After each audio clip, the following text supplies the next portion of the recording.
Olá, eu me chamo Gabriele Matos e eu vou dar continuidade à prática de biologia molecular, onde a gente vai abordar nessa prática agora, na segunda parte, a extração de DNA, mas do DNA da banana.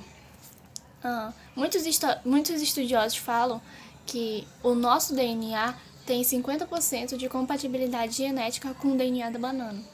Nessa prática, que é super fácil e dá para fazer em casa, eu vou explicar os procedimentos e vou explicar o porquê que a gente vai conseguir visualizar. Vamos lá? Agora eu vou comentar alguns dos materiais que a gente vai utilizar nessa prática. Vamos utilizar uma banana, onde a gente vai precisar só da metade dela. A gente vai utilizar 3 recipientes, que pode ser 3 copos, suportes pequenos, o que você preferir. A gente também vai precisar de um filtro. No caso, eu utilizei de papel, mas também pode ser utilizado uma peneira ou um filtro de pano, aqueles que a gente utiliza para coar o café. A gente também vai precisar de um pouco de água. No caso, a gente, para poder acrescentar num dos recipientes, a gente vai precisar de 150 ml. A gente também vai precisar de álcool, só que nesse caso, o álcool, vamos ter que colocar ele no freezer para ele poder ficar um pouco mais frio. A gente também vai precisar de detergente, de preferência incolor, para poder visualizar o DNA. Também a gente vai utilizar uma colher e nessa colher a gente já coloca uma porção de sal. A gente também vai precisar de um saco plástico e uma tesoura. Aí no caso eu utilizei uma faca para macerar toda a banana, mas também você pode utilizar a própria colher que você separou no caso. Agora vamos para os procedimentos. Já conhecemos um pouco dos materiais, agora vamos para os procedimentos dessa extração de DNA.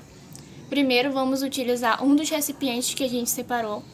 Nesse recipiente a gente vai colocar no caso eu coloquei meio copo de água. A gente vai pegar a porção de sal que a gente separou. Vamos colocar nesse copo com a água. Vamos misturar para dissolver bem. E no próximo, que é o que eu estou mostrando nessa figura 3, a gente vai colocar a mesma porção de detergente. E a gente vai misturar nessa água. Vai ser água, sal e detergente. Nesse caso, na hora que você for misturar, você tente não fazer tantas bolhas. Você mistura devagarzinho que vai funcionar super bem. Agora, nessa segunda etapa, a banana que você separou, você vai tirar. No caso, eu tirei menos da metade. Mas se você quiser, você pode tirar mais. Pode tirar pelo menos a metade. Mas eu tirei menos da metade. E eu coloquei ela dentro do saco plástico. Aí eu macerei bem. No caso, eu utilizei uma faca para amassar ela. Aí ela ficou nessa textura que tá na figura 7. Pode ficar bem mais macerado, mas já ficou nesse ponto, já funciona da mesma forma. Agora, aquela mistura que você separou na primeira etapa, onde você colocou água, sal e detergente, você vai pegar aquela mistura, que é no caso da figura 8. Você vai pegar a banana que você macerou naquele saco, vai cortar uma pontinha para poder colocar a banana. No caso, você vai amassar e a banana vai caindo.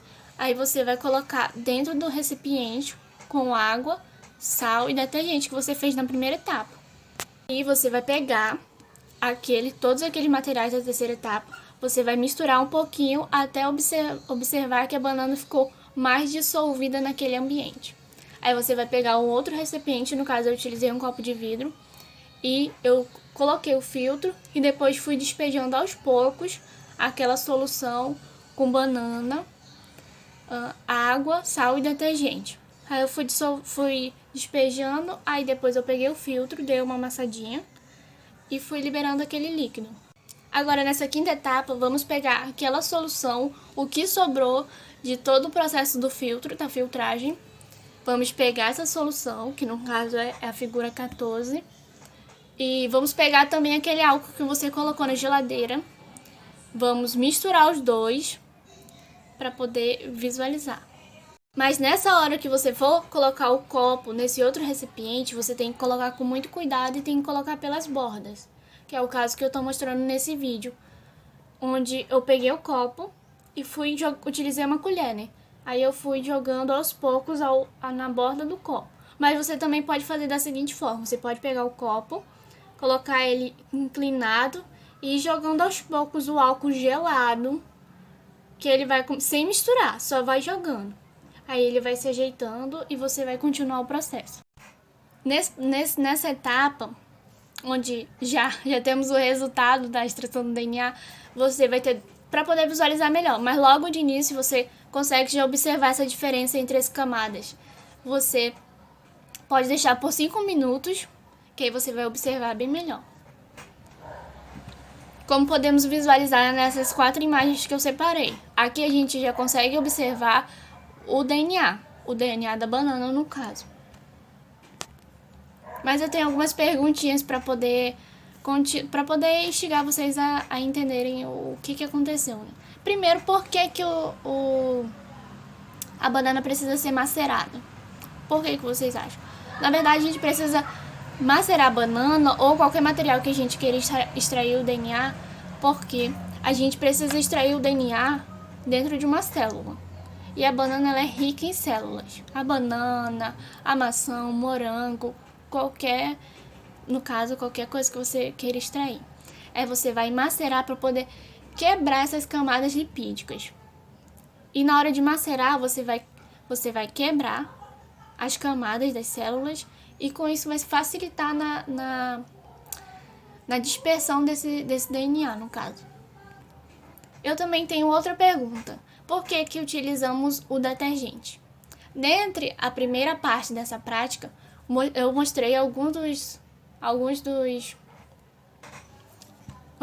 reagentes que podemos utilizar na extração do DNA. E dentro desses reagentes eu mostrei o detergente. O detergente, nesse caso, a gente utiliza como o detergente ele atua na gordura e a camada das células é uma camada lipídica, ou seja, é uma camada composta por lipídios. O detergente vai atuar